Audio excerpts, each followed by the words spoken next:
Como a editora do Pokémon Nankin não para mais, nós já temos mais 2 pré-vendas cadastradas na Amazon pra vocês! Da hora. Mais 2 Tardo! Yeah! E nós escolhemos justamente colocar esses dois juntos pra vocês, porque os dois têm origem na literatura, né? Olha só os títulos que vem aí. Os Mitos de Cthulhu, de ninguém mais, ninguém menos que Esteban Maroto. Sim, nós vamos lançar mais Esteban Maroto. Mais um marotão, Mais cara. um maroto, Olha isso. Dessa vez adaptando Lovecraft. Pelo amor de Deus! Além do céu! Fala de novo. Lovecraft. E o outro. Maroto. Isso, que delícia. Fala de novo. Petardo. Isso. Vocês são besta, velho! Mas é um negócio de deixar a gente besta mesmo, né? Uma delícia, Que é a pô. fusão do Esteban Maroto com o HP Lovecraft fazendo uma história em quadrinho animal, cara! Sensacional. Não tem como dar errado, velho! É. E vou te falar, desde que a gente lançou Espadas e Bruxas, e depois 5 por Infinito, mas desde lá do Espadas, a galera pede os Mitos de Cthulhu. Não, e a gente também tá se coçando pra lançar isso, porque é muito legal. É muito legal, cara. Está entre as melhores adaptações já feitas para os quadrinhos dos contos do Lovecraft. Exatamente. Né? E aqui ele adapta os 3 primeiros contos que o Lovecraft escreveu desses mitos Dos de Cthulhu. mitos, é. Dos mitos de Cthulhu. Nós vamos falar mais daqui a pouco. O outro quadrinho também vem da literatura e é uma releitura do clássico do H.G. Wells, O Homem Invisível. Estamos falando de The Nobody. Ou ninguém. O Ninguém de Jeff Lemire. Agora que temos da um hora. Jeff Lemire na editora, Temos cara. um Lemire para chamar de nosso. Seja muito bem-vindo, Jeff Lemire. Yeah! Nossa, que aquisição ao nosso catálogo, cara. Nossa, Que cara, maravilha. eu Um sempre- dos grandes autores contemporâneos, a gente adora ele Oh, aqui. porra, É claro. um prazer pegar essa que foi uma das obras que ajudou a lançá-lo. Sim, sem dúvida nenhuma. É a primeira que ele fez pro selo Vértigo da Foi DC. o que abriu a porta dele pro mainstream e pra ele virar o autor consagrado que é hoje, cara. Ou seja, Foi importantíssimo pro Jeff Lemire. mais uma obra da Vértigo também no nosso catálogo, né? Exato. A gente já tinha Blood, que saiu primeiro pela Marvel Epic e depois pela Vértigo, e agora nós temos The Nobody ou Ninguém, de Jeff Lemire. que da hora. Então você vê só que dupla, né? Que dupla. Vocês vão gostar ainda mais depois de saber os precinhos Os e as precinhos. condições de pré-venda das duas. São os nossos lançamentos aí do mês de junho, então. É. O Mitos de Cthulhu chega primeiro, chega aí dia 7 na Amazon e começa 7 a de ser junho. disparado. Ele tem 92 páginas, capa dura, é do mesmo tamanho do Espadas e Bruxas 5 por Infinito. Olha claro. a nossa capa. Essa daqui é a versão da Espanha. Olha a nossa edição. A gente já mandou pra gráfica. Nós estamos aqui com a plotter da capa. Vocês estão vendo melhor aí na imagem. Nós demos um ganho, pelo menos a nossa opinião ficou animal. Nossa. Queremos saber a opinião de vocês. Ficou espetacular. E a nossa E edição... vai vir a lombadinha igual também. Exato, nós vamos É. tentar continuar esse aspecto de coleção do Esteban Maroto. E a nossa edição, dentro dessas 92 páginas que o Nanzinho falou, tem um monte de extras Tem. que não tem na edição espanhola, da edição da Editora Planeta, que não tem. Textos nossos aqui, criados por nós, biografia dos dois autores que não tem, tá num capricho. Tem até trechos dos contos originais que o Maroto adaptou no final de cada conto. É um capricho, uma edição assim digna de nota mesmo, à altura desses dois gigantes aí, que é Lovecraft e Esteban Maroto. Esteban Maroto. Eu tenho certeza que todo mundo vai adorar. Se você gosta de um dos dois, pode comprar. Se você gosta dos dois, é uma obra definitiva mesmo, né? Cara, eu tenho orgulho de tudo que a gente fez aqui no Pipoca, mas eu tenho um orgulho em particular do trabalho que a gente fez com o Maroto, cara. Não, mas eu tenho entendo muito, você. muito orgulho do que a gente fez por esse cara. A edição espanhola tá assinada pra ele, Olha inclusive. só, olha só. Olha o fodão. Aqui, ó. Para Alexandre, meu maravilhoso editor no Brasil, com muita amizade, Esteban Maroto.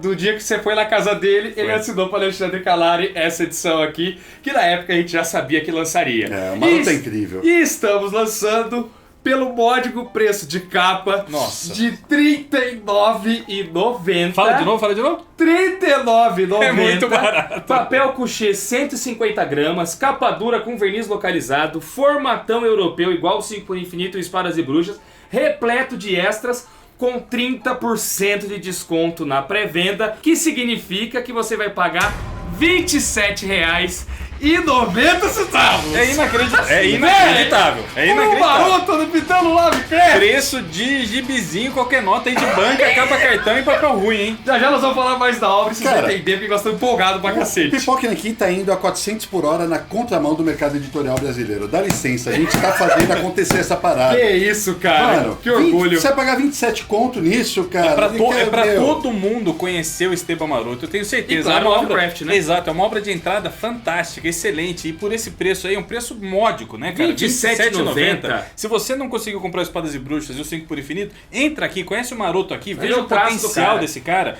E aí, quando você puder, você compra essas duas aí pra ter a coleção definitiva do Maroto no Brasil. Vou mostrar a nossa capa aqui, que a nossa tá mais bonita. Estou mostrando isso a aí, nossa tá meu muito mais Deus. bonita. A gente fez até, galera, olha só, no verso aqui da nossa, nós pegamos uma arte e colorimos aqui, ó. Colorido. Estagiário Lucas mandou vê-lo colorido aqui, ó. O verso da outra capa é só um desenho, né? Uma texturinha, uma corzinha jogada. Nós fizemos uma quarta capa colorida. Pra combinar com a capa que foi colorida lá pela editora Planeta e tal, fizemos uma quarta capa à altura. Ficou foda. Mas vamos falar agora de O Ninguém, que também está em imperdíveis condições e o acabamento dele, hein? O Ninguém, então, tem formato americano, 17 por 26, capa dura, 156 páginas, impressa em duas cores, que é um detalhe super legal. Ele faz em azulzinho e preto, né? Bonito pra caramba. E ele tem papel de alta gramatura, qualidade de impressão fantástica. O verniz da capa, em vez de jogar o verniz comum, a gente jogou o verniz texturizado. Ou seja, vai dar uma espécie de poeirinha. Isso. Uma texturinha em forma de areia. Porque o né? logo é meio desgastado, assim. Né? A gente Isso. achou que vai combinar e vai ficar bonito pra caramba. Combinar com esse logotipo desgastado aí. Ele chega no dia 21/6, aí final do mês, e custa R$ 59,90. Agora, no período da pré-venda, ele tem 30% de desconto e fica R$ 41,93. R$ 41,00 pra ter um Lemir capa dura com extra. Também tem texto do Alexandre, tem biografia dele. É muito completo, muito bonito. Uns dos designs que a gente fez aqui de miolo mais interessantes e mais... Você vê que a gente toma cuidado com cara, todos. A guarda, tudo, o expediente, ficou tudo demais essa edição, porque a edição gringa ela é simplinha, Simplinha, é super mirradinha, né? Não tem nem extra, né? Nem Tem extra. Tem uma biografia do Lemir muito da minha boca, Curtinha. desatualizada. Nossa, é bem completa, Nossa, né? é uma página dupla de biografia. Tem um texto de 4 páginas do Alexandre Calari falando sobre a obra O Homem Invisível, do H.G. Wells, dando a importância dela, contextualizando você, leitor, do porquê que é importante esse conto do H.G. Wells e tal, e porquê que a obra de Nobari é tão legal e usa tão bem o material original, né? Seu texto ficou foda pra cacete, Obrigado, cara. Bruno. O seu texto no Denobari ficou foda pra cacete, e o texto do Rodrigo, que tá ajudando a gente na edição aqui do Mitos do Cthulhu e na edição de várias coisas aqui da editora Pipoca O Nanquim. Rodrigo Guerrino é uma grande aquisição ao nosso time aqui, É, né? velho. É um editor que agora a gente contratou, tá trabalhando com a gente constantemente, vai ajudar a partir de agora e já chegando com um baita de um texto sobre o Lovecraft. Fez aí. um texto muito foda, que é a mesma coisa, né? Contextualizando o Lovecraft, falando das outras adaptações para quadrinhos que o Lovecraft tem, né? E mostrando por que a obra do Maroto figura entre as melhores já feitas dentro dos mitos de Cthulhu, né? Foda pra cacete, galera. Bota os dois no carrinho aí. Os dois. Nesse momento, sabe o que tá em pré-venda ainda também? Druna, que os 3 volumes. Chega no fim de maio, não é de junho não. Druna ainda é de maio. Então se você não pegou Druna ainda, coloca no carrinho. Lembrando que cada pré-venda colocada no carrinho só se paga quando a Amazon envia. Então você vai pagar 27 conto e depois vai pagar 30. Quanto que é o liguei? 41. 41,90, o preço cheio dele é R$ 59,90. Pelo amor de Deus. Olha, meu objetivo agora, a partir de agora, é ver top 10 da Amazon aí, as 5 novas HQs e pré-venda do Pipoca Nanquim. Tem que estar os 5 aí. Os 3 Drunas. Os 3 Drunas, o Ninguém e os Mitos de Cthulhu. Vamos que vamos! Isso, Neuzinho. Eu acho que dá. Eu acho que dá também. E logo logo a gente anuncia mais aqui. Isso. Logo logo a gente anuncia mais. Bom, vamos falar então agora um pouquinho de cada uma, a começar pela primeira que vai chegar, Os Mitos de Cthulhu. Foi uma obra que o Maroto fez pro mercado espanhol há muitos anos. Muito começo tempo. dos Tem anos uma 80. história conturbada aí. A história dela é bem conturbada, Tá tudo cara. explicado aqui nos extras nossos, dessa conturbada história de publicação. Ele fez uma editora Que faliu. que encomendou, né? A editora encomendou, ele fez tudo, entregou, a editora faliu. O projeto era lançar várias adaptações em quadrinhos de grandes obras da literatura mundial. Ele, inclusive, ia começar o Lovecraft, só que não ia parar nele. Ele ia fazer os contos, depois outros contos seriam adaptados por grandes artistas. Na Outros sequência, artistas. ia vir o Sérgio Top. Pois é, Então, adaptando mais conto do dá pra Lovecraft ver que também. os editores entendiam muito o que ele estava fazendo. Só que não vingou o projeto, nem a editora. Eles faliram e nunca pagaram o Maroto. Não pagaram o Maroto e pior, sumiram com os originais. Os originais, Os originais do Maroto. Depois disso, não se sabe muito bem como, uma editora americana conseguiu esses originais de volta e fez uma impressão lá fora com tradução do Roy Thomas. Só que o Roy Thomas mexeu muito no trabalho do Maroto e o Maroto acabou não gostando das liberdades que o Roy Thomas tomou com o texto dele. O Roy Thomas praticamente reescreveu o texto. Praticamente reescreveu. Por muito tempo a gente acreditou aqui que era um trabalho em dupla do Roy Thomas e do Esteban Maroto, esse Mitos de Cthulhu. Cara, eu tinha certeza que era, porque foi assim que eu conheci. Eu tenho essa ediçãozinha aqui, ó, é justamente esse caso. Saiu nos Estados Unidos por uma editora chamada Cross Plains Comics, que eu só vi isso daqui, comprei uma vez num evento, nem lembro o que era, paguei baratinho, mas eu comprei e falei, pô, Esteban Maroto e Roy Thomas deve ser foda, né?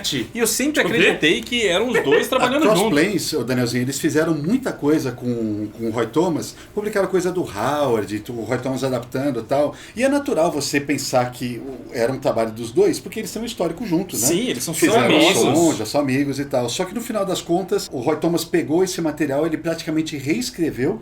Sem o Maroto saber. É porque originalmente o Maroto fez tudo sozinho. Ele fez o roteiro e a arte, né, cara? Adaptando o Lovecraft, mas ele cuidou do texto e tal. Aí o Roy Thomas mudou várias paradas, assim. Inseriu passagem, trocou coisa de lugar. Ele aproveitou a estrutura do desenho. Inverteram até página, né? E mudou um monte de coisa. E essa edição aí meio que piratona, sem o aval do Esteban Maroto. Sem o aval do Esteban Maroto. O Maroto não gostou muito, não gostou. E o bicho das artes dos Estados Unidos, hein? Nossa, e como, coitado, né, cara? O cinco benefícios dele também foi maltratado pra caramba lá fora. Os de bruxos, algumas coisas, meu. Pelo amor, né? Até que a editora Planeta Comic, editora espanhola, em 2016, conseguiu os originais de volta e falou, agora nós vamos lançar do jeito que se der. Dessa vez com o aval do Maroto, tem até prefácio dele, prólogo escrito por ele, uma introdução que conta toda essa história que nós falamos aqui do José Villarrubia, que é um outro quadrinista espanhol, né? Tudo bem feitinho, bem legal, que foi justamente a que nós licenciamos diretamente com o Maroto. Em algum momento dessa história também, alguma editora pegou esses arquivos e publicou colorido. O Maroto também nunca deu aval pra isso daí, ele não gosta das cores, tanto é que a edição definitiva da Planeta é agora nossa em preto e branco, porque é como o Maroto concebeu a obra. Bom, falando um pouquinho das histórias em si, como você disse no início do vídeo, adapta o início dos mitos de Cthulhu. Cthulhu! É legal que é impronunciável mesmo, né? Cada um fala de um jeito, né? A primeira é a Cidade Sem Nome.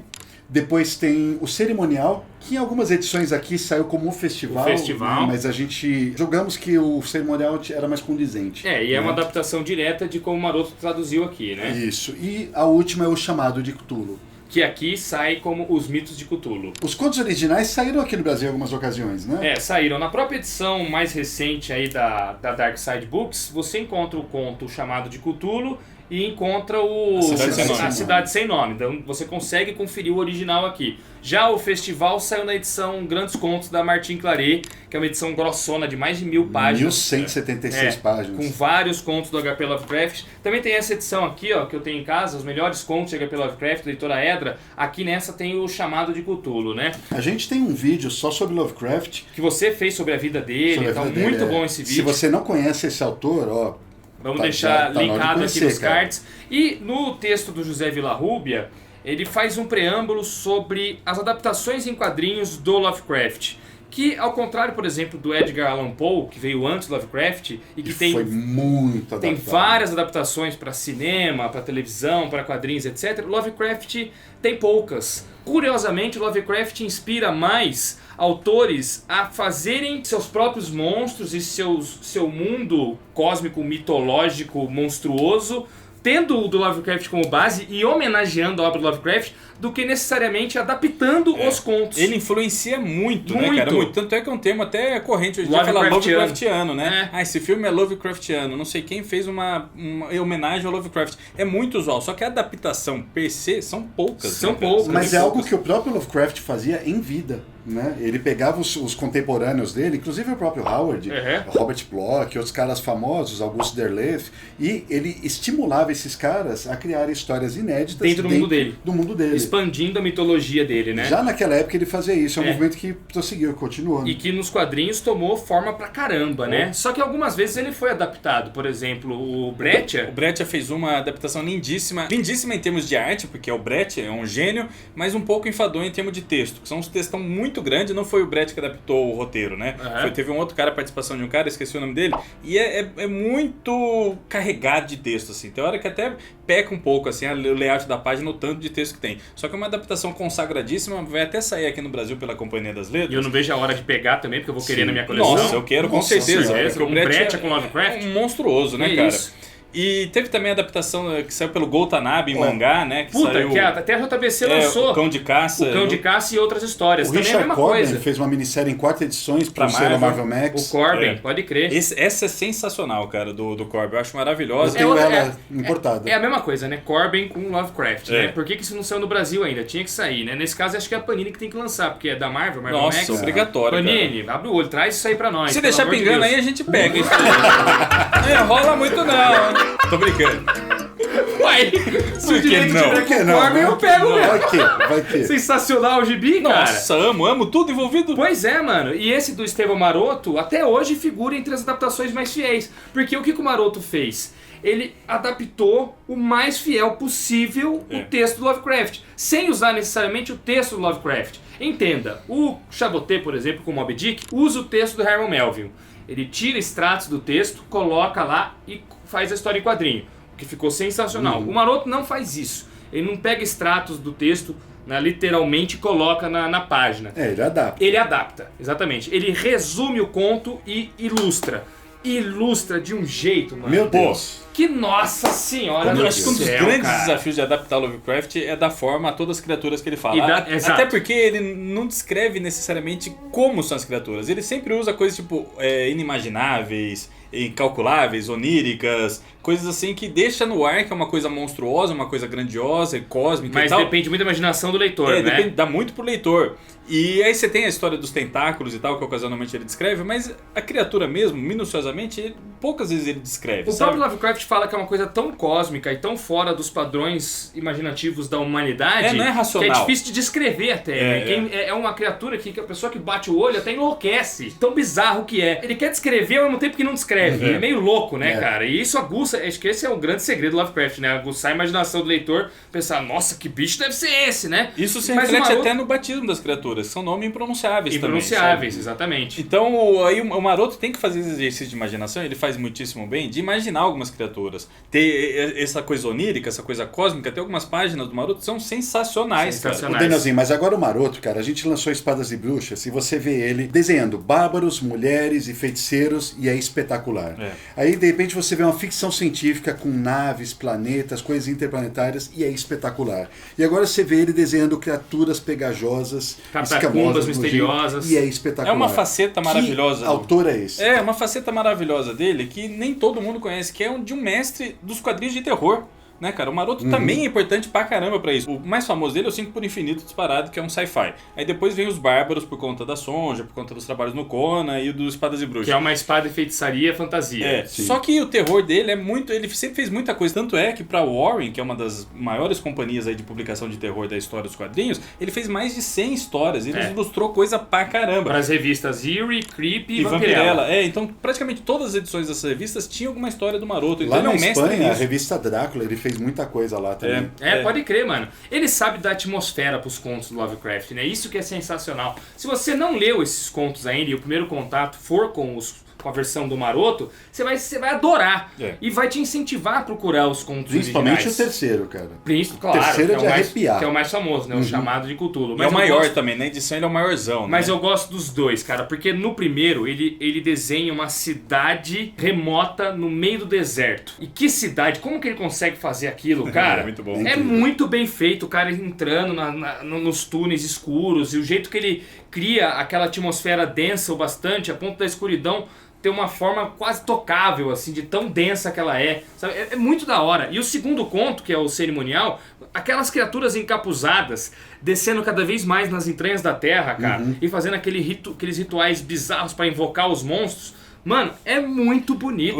O legal dessa história é que tem um ritual envolvendo uma mulher. E tem uma coisa meio sensual, né, nessa história toda. E é um acréscimo do Maroto. É um acréscimo do Maroto, porque o Lovecraft ele é famoso por fazer contos praticamente assexuados, né? Raríssimas vezes não tem ele abordou isso nas histórias dele, né? Aí o Maroto coloca, que é um traço do Maroto também, né? As belas mulheres. Ele coloca esse toque aí, essa adição que eu acho muito pertinente e ficou perfeitamente encaixado na história. Fica, não fica, cara? Não, é muito bonito mesmo, cara. E aí, na versão original aqui, tem esse prólogo dele, o prefácio, o texto do José Villarrubia, e depois começam as histórias. Acaba as histórias, acaba o livro, né? No nosso, pra gente fazer uma edição mais classuda, mais chamativa, ao final de cada conto, vem uma página encerrando com um extrato, aí sim, do original do Lovecraft, assinado pelo Lovecraft. Termina, aí é onde vem notas da edição.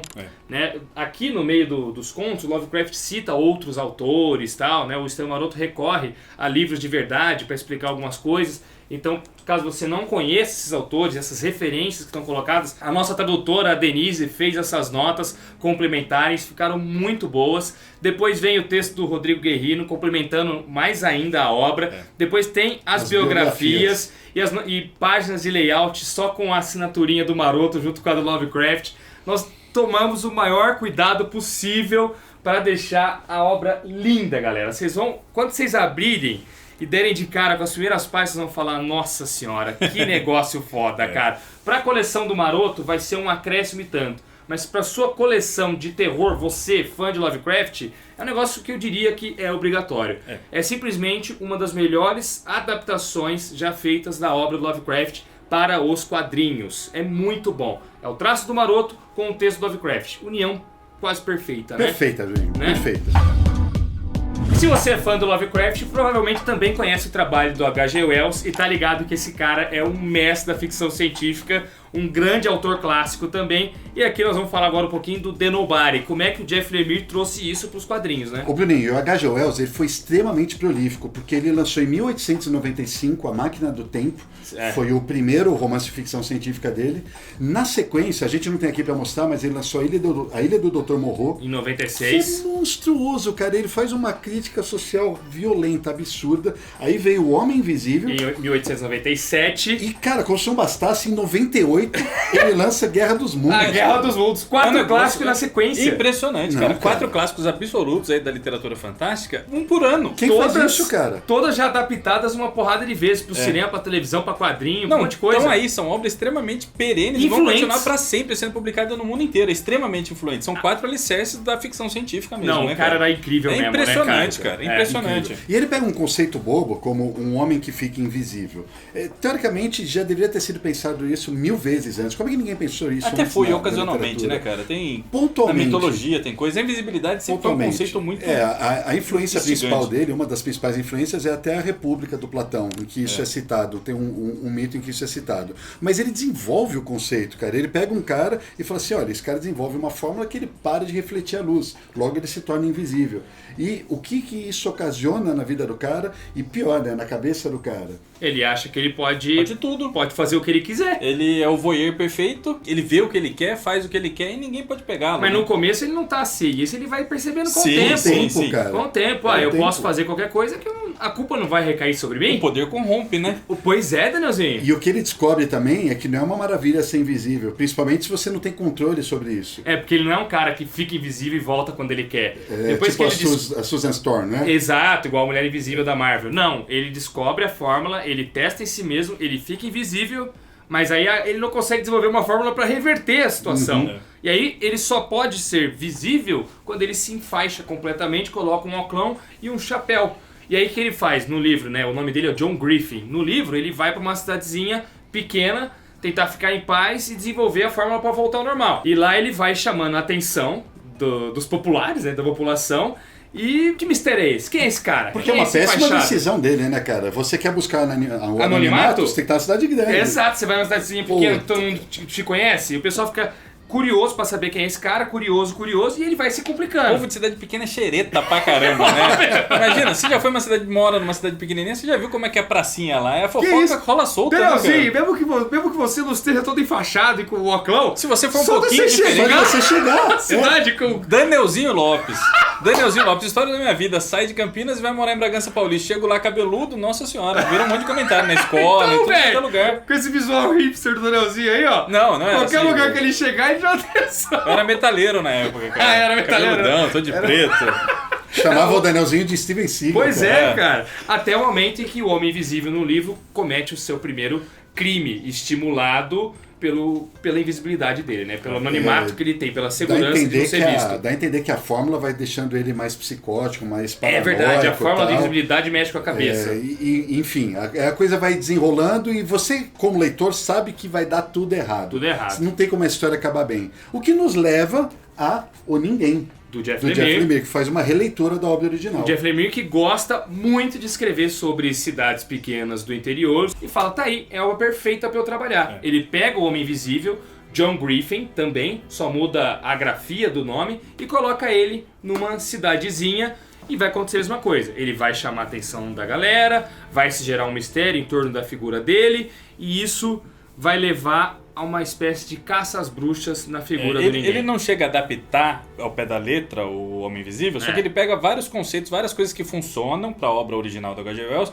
e traz para um mundo contemporâneo pra caramba, né? É uma cidadezinha nos Estados Unidos. O original é na Inglaterra. Isso. E aí ele coloca vários problemas de identidade, de paranoia, porque como a gente falou do Lovecraft, que foi amplamente influenciador, o Homem Invisível também é, né? A adaptação é o que não falta. Teve um monte aí, né? Teve série de TV que mostrava o Homem Invisível como detetive. Teve, no Liga Extraordinária ele aparece, tá por tudo o conceito do Homem Invisível, né? E muitas dessas versões distorcem muito do que ele falou, inclusive na questão de transformar o personagem num herói ou num super-herói às vezes, né? Aí o Jeff Lemire ele pega e calca tudo que o H.G. Wells quis fazer e pega o tom perfeitamente da obra para fazer a sua adaptação. É uma versão da obra, não uma adaptação necessariamente. Cara, né? você disse tudo, porque ele pega o tom.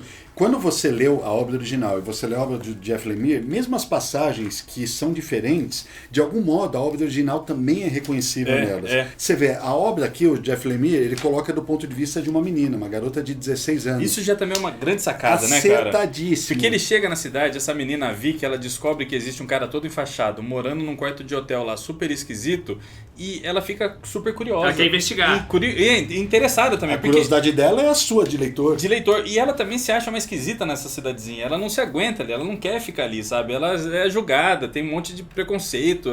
E ela vê o cara e fala, nossa, me identifiquei com ele. Quem que é esse cara? Que curioso. E aí ela começa a ir atrás e desenvolver um relacionamento com o John Griffin, né? E é legal pra caramba porque no livro o narrador é um narrador onisciente, onipresente. No quadrinho ela é que é a narradora.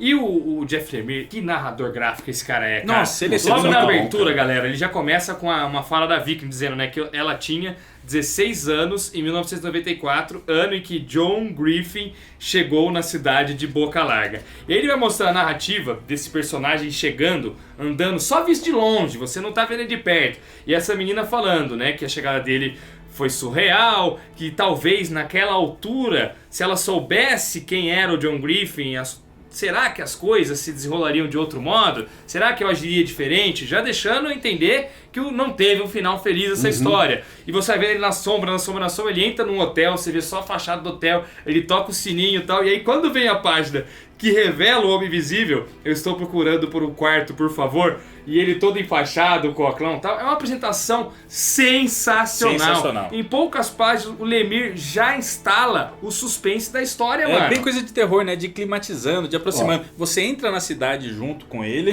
demora um pouco, cria tensão, em algumas páginas aí você estende a tensão e aí apresenta você o personagem. Conhece estabelece a narradora, estabelece o ambiente, o mistério e o protagonista. E o protagonista, e a cidade, o ambiente, você falou. Cara, tudo em 3, 4 páginas, mano. É muito massa. Você lê isso aqui de uma vez só, galera. É impossível você pegar esse quadrinho e botar um marcador de página no meio e falar, vou ler o resto depois. Ele divide como se fosse em 3 partes, mas é uma obra única mesmo. Uma obra única. Né, pra ler direto. Saiu direto como graphic novel, inclusive. E, aliás, ele divide em 3 partes e ele dá uma capa para cada uma das partes. Isso é muito legal, é uma coisa que ele usa bastante recorrentemente aí nas suas obras, tipo Black Hammer. Black Hammer faz isso também. De dividir os atos com uma capa homenageando outras coisas. Outras coisas, capas antigas, né? Dos quadrinhos antigos. Inclusive, uma das capas ele coloca no topo suspense sofisticado, que foi o termo que a DC Comics lá atrás encontrou para diferenciar os quadrinhos do Monstro do Pântano do Alan Moore.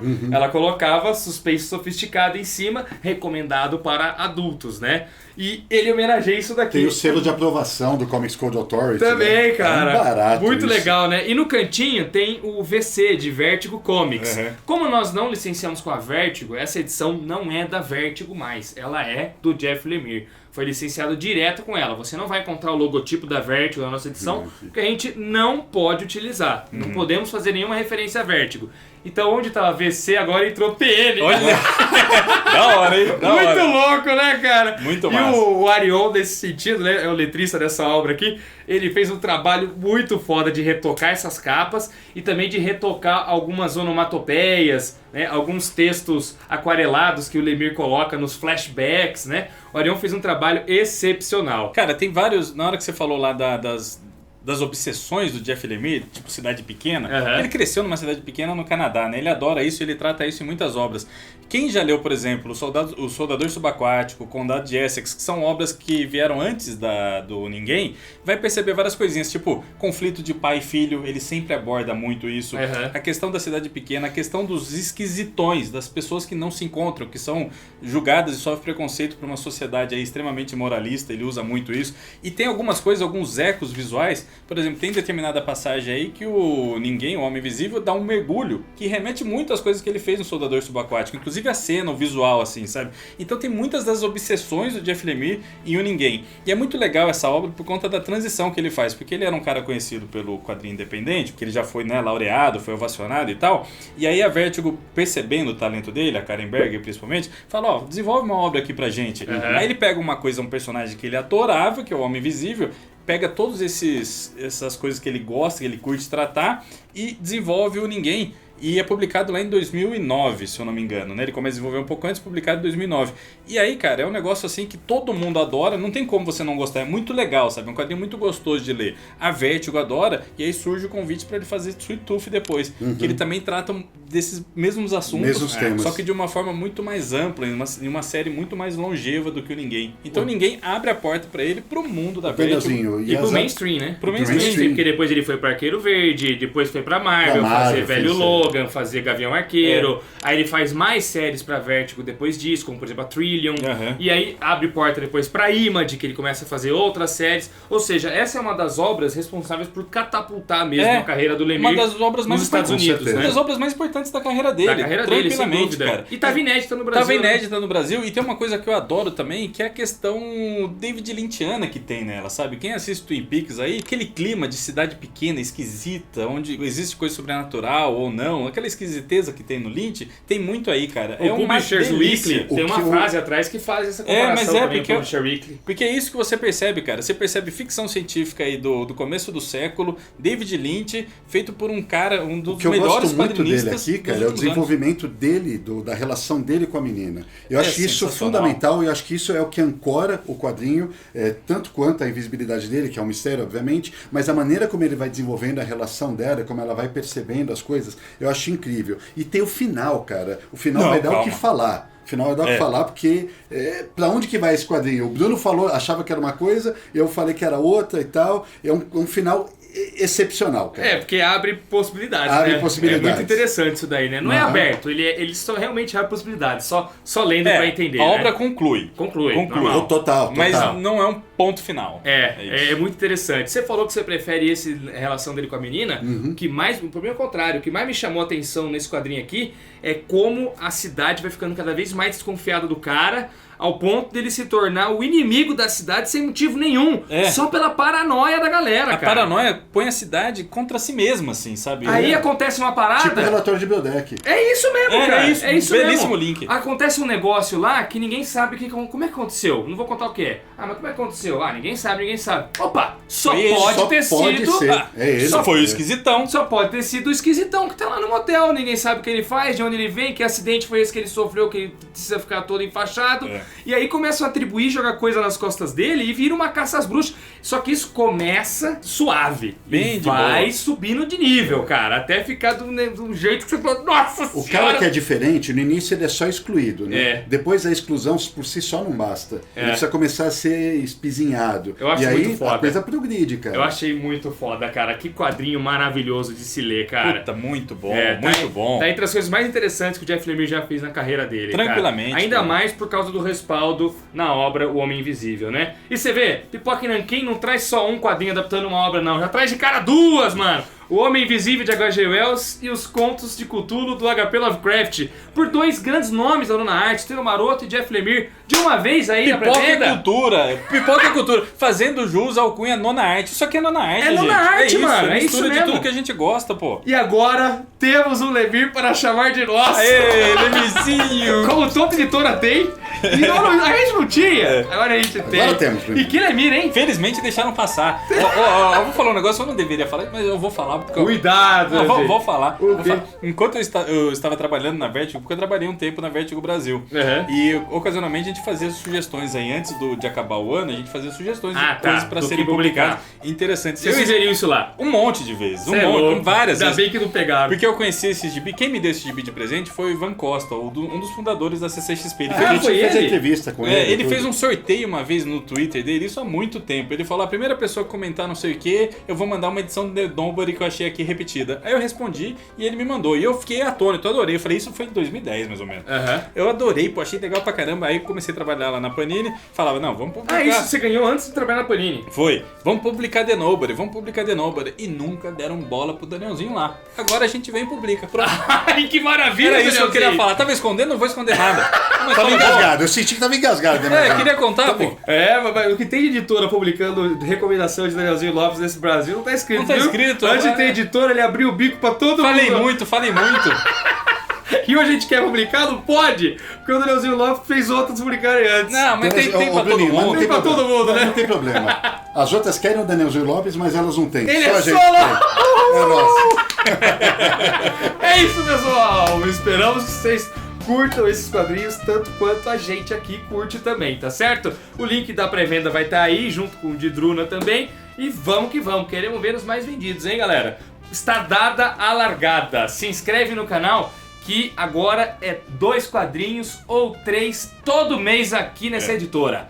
Não paramos mais. O céu é o limite. Agora, essa meta é importante, hein? São 10 posições de melhores quadrinhos. 5 Pipoca e Nanquim. Eita, Danielzinho. É isso. Para com 10 posições, 5 Pipoca e Nanquim, uma editora. Queremos 5 lá. É isso. Tchau. Tchau. Tchau.